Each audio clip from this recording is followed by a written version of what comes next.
บายดีพี่น้องมื้อนี้ที่ตำมะม่วงกินเนาะพี่น้องเนี่ยมะม่วง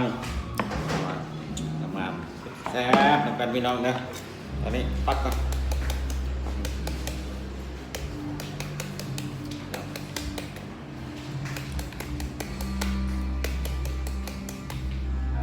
ตำเอาพี่น้องกินน้ำบ่ไหวเค็ดแค่แห้งพี่น้อง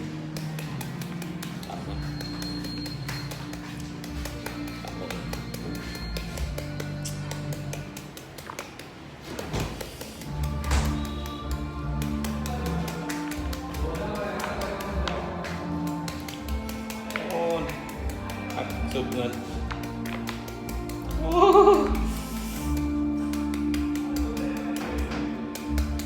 มีเพลงฟังอีกพี่น้องเลยกินกับตำมะม่วงแล้วพี่น้องน่ะกินข้าวปะกินข้าวกับตำมะม่วงคักสุดพี่น้องน่ะทำพวกไง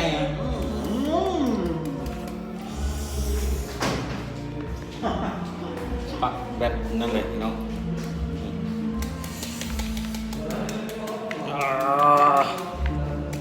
น้ำลายไหลพี่น้องยั่วน้ำลายยั่ว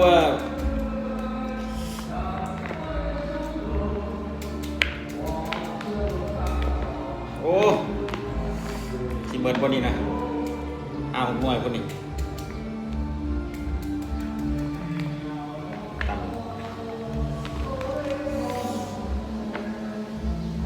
ลองเบิ่งสไตล์นี้ก่อน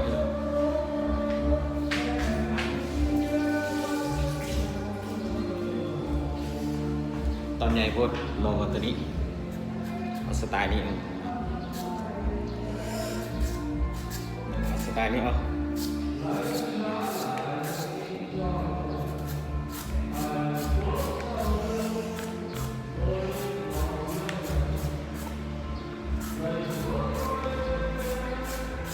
โอ้คักแบบนี้นะ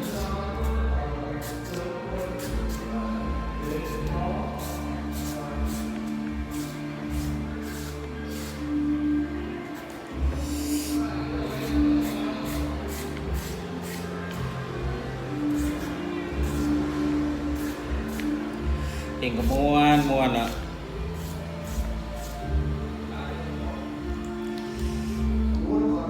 ม่วงเหนียวร้อนแก่นเอาตำม่วงไหนโอ้ถูกขนาดนั้นก็ได้ถูกอีกใช่คุณลอง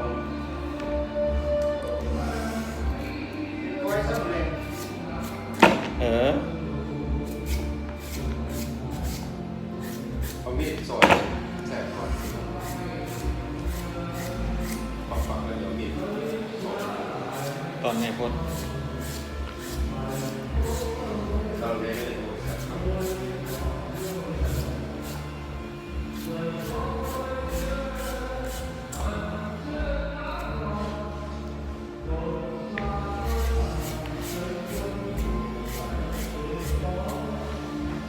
คักพี่น้องตอนนี้เขาก็ฟักแล้วนะพี่น้องเนาะขั้นตอนที่ตำอยู่นี่มีเกลือแป้งนัวมะเขือน้ำตาลกระเทียมเนาะตอนนี้เขาสิมาตำกันพี่น้องมาตำเลยพี่น้อง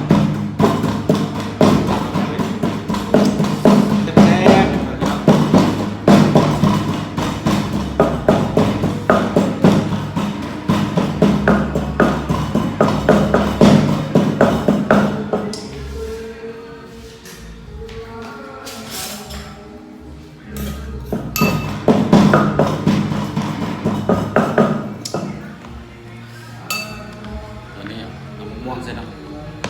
ม่วงลายใส่ลายแล้วมันเนี่ยหน่อยพี่น้อง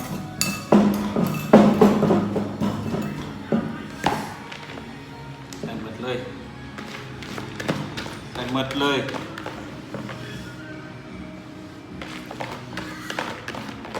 แซ่บเลยหมดเลยพี่น้อง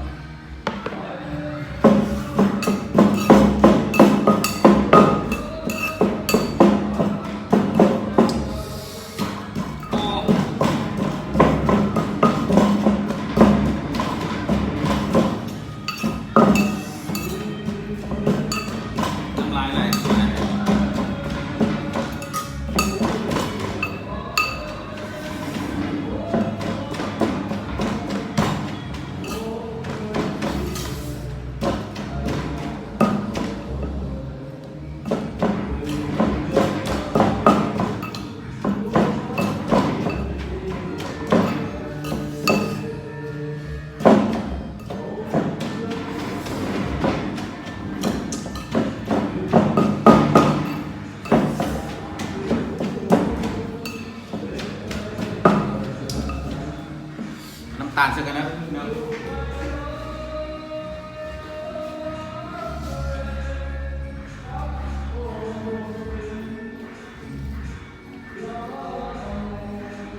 ตัดหน่อยนึงเนาะ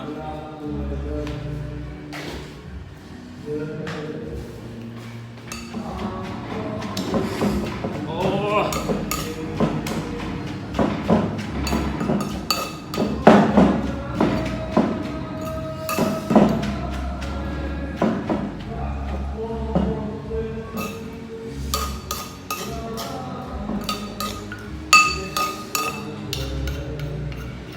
ทีมมึงกันน้องจุดจวนกันอ๋อ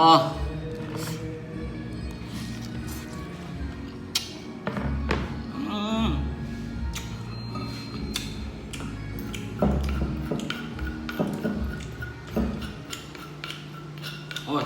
เจ็บแล้วสุดยอดครับเกลือเกิดจนหมาดเนี่ยครับ แน่นอน กินแบบใหญ่เนี่ย กูก็ยังว่านึ่งใบใหญ่ชมกูไม่คุ้นกูแบบใช่ไหมแม่กินแล้วแม่ คือบ่มีรุ่นแบบนี้คน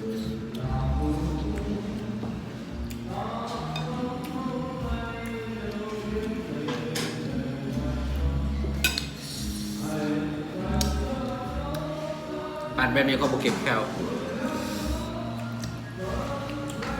เงยดิเงยดิ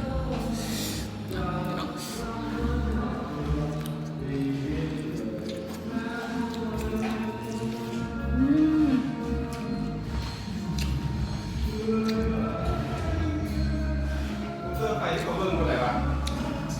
ห้องนั้นลงมาเลย ครับผม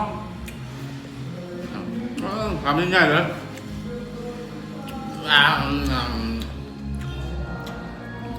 กินข้าวแล้วผมมีตาเห็นตาอย่างเลยมั้ยเนี่ยเป็นนอนหากระตื่นมาไหมมีเสี่ยวผู้เดียวนี่ครับสมรสหุ่น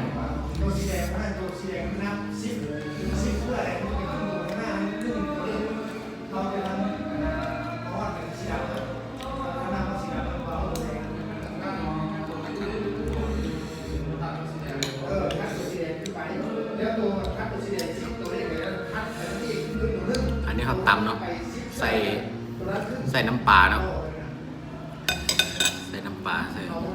เผ็ดเกลือเป็นหัวกระเทียมกินกับเกลือต้นหมาก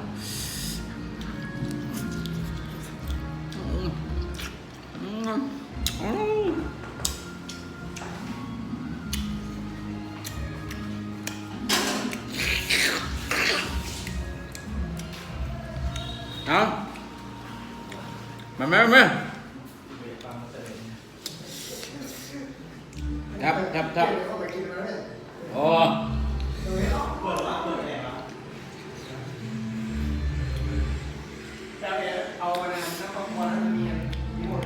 พี่น้องกินข้าวบ่แซ่บบ่หรือว่าถ่ายเทบ่สะดวกกินข้าวกินน้ำแล้วก็กินส้มใส่เนาะส้มใส่โอ้พักพี่น้อง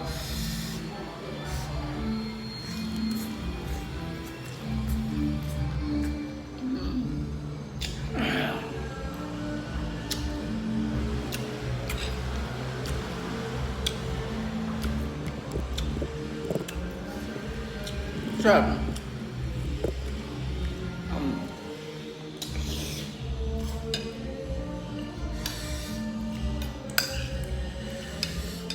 สดๆเลยก็ได้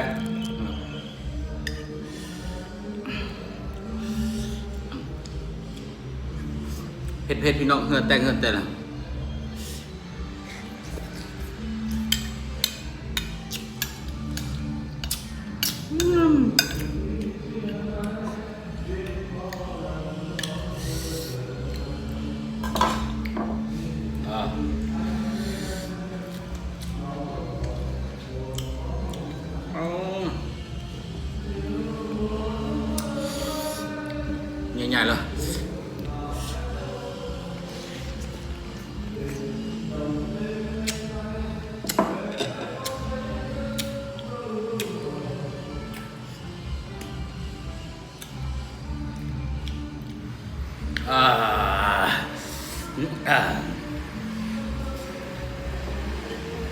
จัด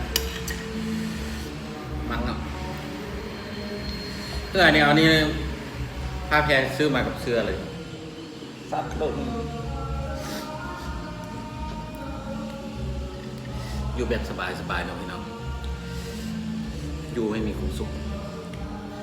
เอาอยู่มีความสุขอยู่ใส่ก็ได้เนาะกินเอาไว้อืม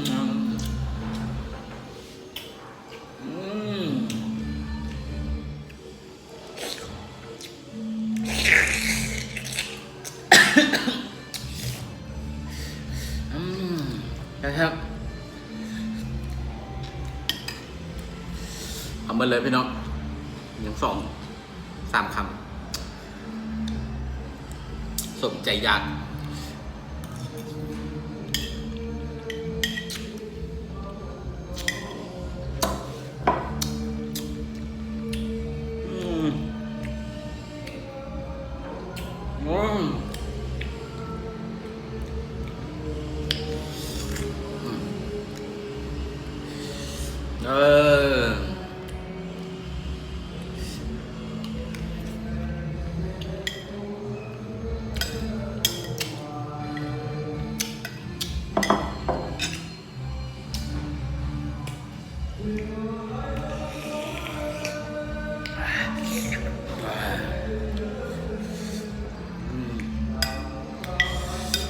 สมแต่ว่ามันตุ้ม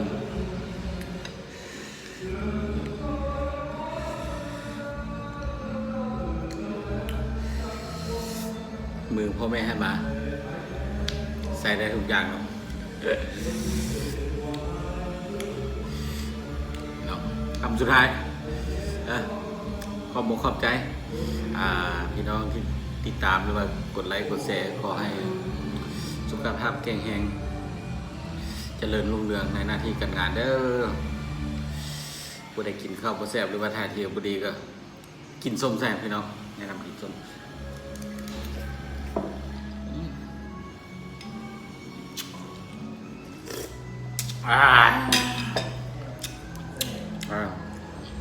โอเคติดตามกดไลค์กดตามเลย